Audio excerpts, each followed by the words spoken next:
Okay, the players across the net from you aren't faster, stronger, or more talented.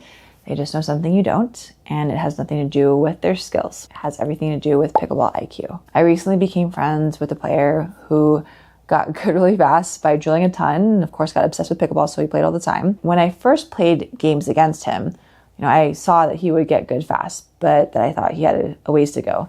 And the second time I got to play with him, which was, a few months later, I realized that not only did he improve incredibly fast, and of course, thanks to drilling, everyone, and studying the game, watching the pros, I realized he understood the game better than every 4-0 and most 4-5s in this town. His pickleball IQ, his understanding of various factors and how to respond to each scenario in any given shot was higher than most of my students and players that I play against. So here are 10 areas you need to be aware of and start implementing in your understanding of how to win pickleball games. Number 1 is court awareness. You need to know where you are, where your partner is, where the opponents are at all times.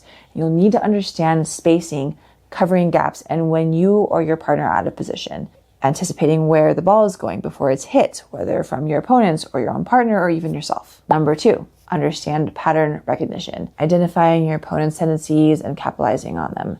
This is something that would be important to discuss with your partner between points, assuming that they're on the same page of you, because not all partners may not want to prioritize understanding the pickleball IQ, but it is a very important part of the game. So hopefully your partner is willing to discuss these things with you. It's also important to understand and know which shots need to be set up and how they lead to specific outcomes. You need to read a body language, yours, your partner's, your opponent's, paddle angle, weight, transfer to predict the next ball. Understanding which of your opponents is more aggressive versus who isn't, who may be more confident versus who may not be, who is starting to spiral and miss versus who is more consistent. Number 3, shot selection. You choose the right shot over the impressive shot. A lot of people have this unhealthy attachment to hitting the shot of the century that may only go in 1 out of 20 times, if you're lucky, versus making just one more ball more than your opponents. Whoever keeps the ball in play more times than the other team is usually who wins, not the team that hits the most winners over the other team. It's also important to know when to put pressure, when to attack versus reset, versus defend based on the ball position and trajectory, court position, and ball pace. You want to create effective pressure risks at the right moment to the right targets and being able to be ready to follow that shot up with more pressure or just handling a good shot back with the next smart move. Number 4, transition management. The game has changed, and it may be controversial to say, but sometimes you've got to attack in the transition zone, but everything must lead you to getting to the kitchen. Knowing when to speed up versus slow down on your way to the kitchen, managing the 3rd shot drop, 4th shot, and 5th shot, and recognizing that it is a connected sequence, not isolated decisions. Number 5, stacking and potential strategy. Understanding why a team stack when it creates advantage for your team, knowing your dominant side and protecting it without being predictable. Reading your opponent, stacking also to neutralize their positioning and advantage. Number 6, dinking intelligence. Understanding the purpose of the dink game. It's not passive, it's constructive. And even best then when you keep putting the pressure in every shot you can, not just hitting the ball fast, of course, but by smart placement. You want to build the point through dink patterns to create an attackable ball. Knowing when the dink rally has set up to provide opportunity. And honestly, at this point, it's creating opportunity, knowing how to execute patterns that provide opportunity. Number 7, speed up and reset decisions. So you want to recognize the right ball to attack versus the ball that will come back harder, and resetting under pressure without panicking or going for too much.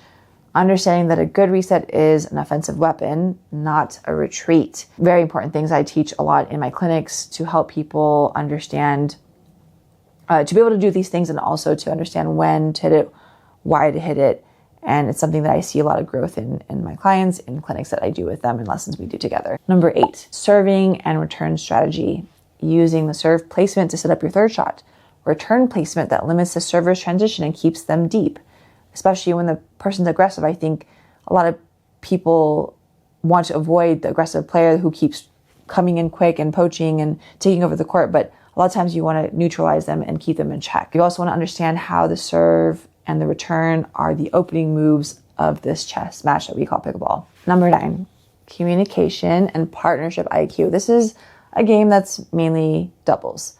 So calling balls between each other, covering poaches, and moving together. And I'm not necessarily a big fan of moving in unison together in that way, but just covering each other's gaps and also being able to follow up your partner's shots. I think those are important things that we have to remember. You want to also know your partner's tendencies and compensating for their gaps, managing the momentum, encouraging one another. Don't show frustration with one another. Number 10, momentum and emotional management. You want to recognize momentum shifts of your partner, of your opponents, and knowing how to stop or accelerate them. Understanding when to slow the game down versus push the pace. Using timeouts between point rituals and energy management as strategic tools. There's times where I had this amazing point and we won, but it was a long point and we're close match. I felt the need to call a timeout. That's strategic and it worked actually in our favor. So those are things that will help when you start understanding all these intricacies. It will build your pickleball IQ and you will win more matches. And for all the locals in Las Vegas, if you want to take group clinics with me at Vegas Indoor Pickleball, follow us on Instagram and Facebook to see the weekly schedule. We look forward to working with you. Until next time.